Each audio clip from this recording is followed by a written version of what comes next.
Today I'm going to show you how you can edit video interviews faster in Premiere Pro with the speech-to-text feature. If you've ever edited an interview before, you know how much work it can be. All the different sound bites, transcribing them, and then putting it all together in one smooth, cohesive story. But I found a cool hack in Premiere Pro's speech-to-text feature that will save you hours of video editing time.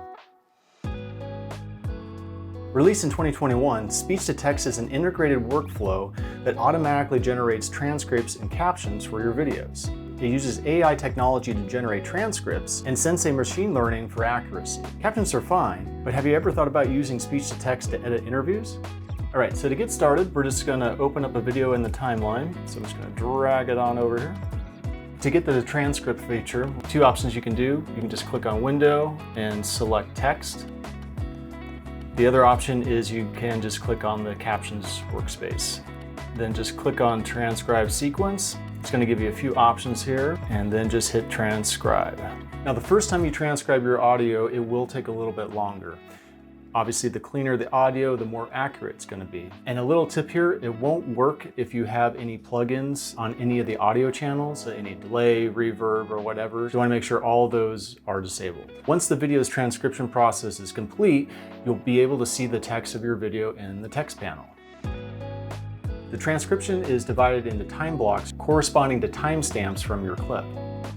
You can edit the transcript in the text panel by double-clicking a word in the text, and you'll automatically go to the corresponding line in the video to click anywhere on the transcript. What I do is I just have a shortcut for Z for the splice tool, for the razor tool.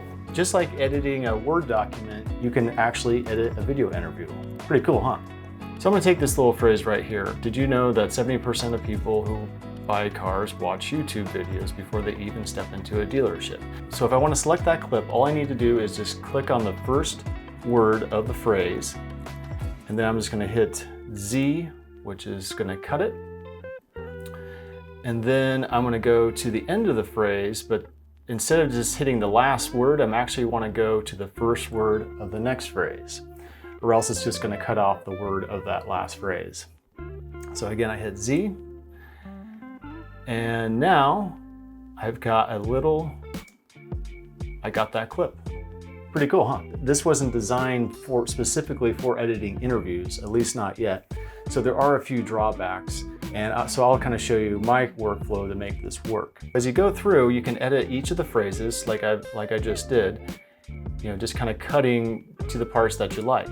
Now, if you delete any of those, you're going to have to retranscribe the sequence again because it's going to throw all the timestamps off. To get around this, what I just do is I just label the ones I want to keep. So I'll just label my keeps in green, and then I'll just go through, find the ones that I want. So I'll have one sequence that has the original interview with all my cuts all labeled. Then I'll take all those labeled clips and copy and paste them into a rough cut sequence. And then from there, I'll fine tune it into my final sequence. So as you can see, editing this way will save you a ton of time as opposed to traditional video editing techniques. Well, I hope you enjoyed this video, and if you did, please hit the subscribe button. I'm Andrew Cooper at A Cooper Video. I'll see you next time. Take care.